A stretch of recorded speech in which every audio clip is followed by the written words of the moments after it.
Why do you have an inability to focus? There's a saying I teach as a corporate trainer is if they're not moving, they're not listening. And just because I'm talking to you, just because you're giving the screen eye contact does not mean that you're listening to me. Most human beings have an inability to focus. And focus is a superpower today on the planet Earth.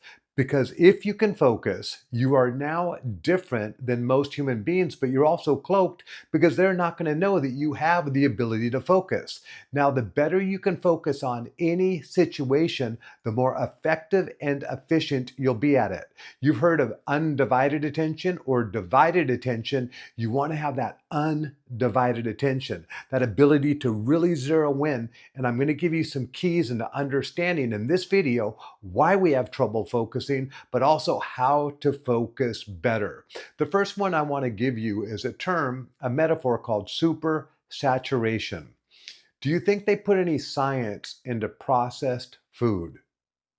Do you think the better that the processed food tastes, the more likely you are to buy it? Probably and probably, right? So if they put science in the food becomes super saturated with taste. So it lights up my taste buds, and the better it tastes, the more likely I am to buy it, the more money they make. Do you think the apps on your phone are super saturated? Do you think what you watch on YouTube, Instagram, TikTok, Netflix, Amazon Prime, HBO, Hulu are super saturated?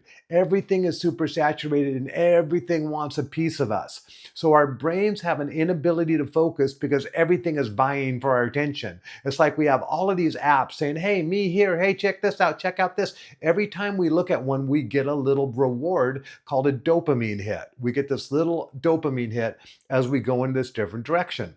So most human beings have an inability to focus.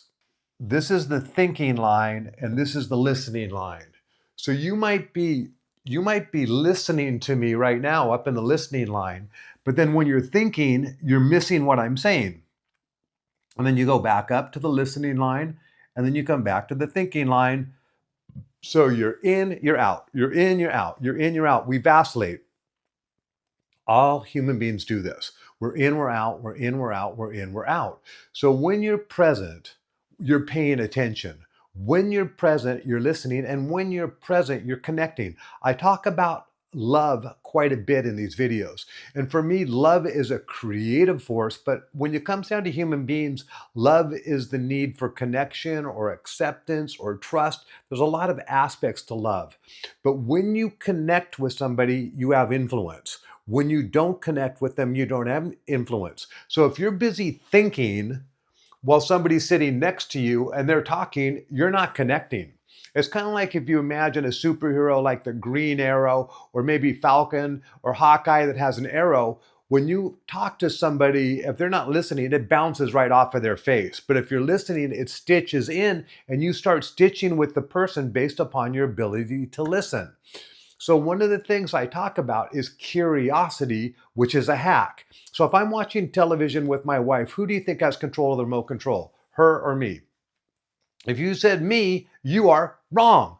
She has control of the remote control. Am I watching her show or my show? If you said her show, you are right. Am I all in or part in? I am part in. I'm not that curious, but I love her, so I'll watch it with as much curiosity as I possibly can. But then she leaves. Now, at the risk of my life, I grab that remote control and I watch the show. Am I all in or part in? I'm all in because I'm curious. So when you learn to be curious, it holds you in the present moment and you're paying attention. So curiosity is an emotional trait that we can learn. Simply by tipping my body forward, I become more curious. When I lean in, I become more curious. So when you can be genuinely curious about people, it keeps you present with them. Human beings have a need to feel significant. So when you're curious, not weirdly curious, but covertly curious, it makes the other person feel significant. The one story we can hear 100% of the time is our own story. So connection makes us feel alive. In this world today, we're connecting this way. We're connecting so many different ways, but connection is something that fills us inside. It makes us feel warm. It makes us feel safe. So supersaturation is the metaphor. The average human brain loses its attention 7 to 11. In the US, there's a store called 7 to 11. One of the reasons is because our brain is all over the place. When you have an undivided attention, you have the ability to focus, and this is the superpower in the world today. And when you listen to people or you hack curiosity to stay present, it's going to make them feel significant. It's going to make them feel heard. It's going to make them feel seen. So when you understand this, awareness is understanding. And when you understand it, it can liberate you to be better at focusing, which will be a game changer in your life. Because the more focused you are, the more efficient and effective you are at everything. See you soon.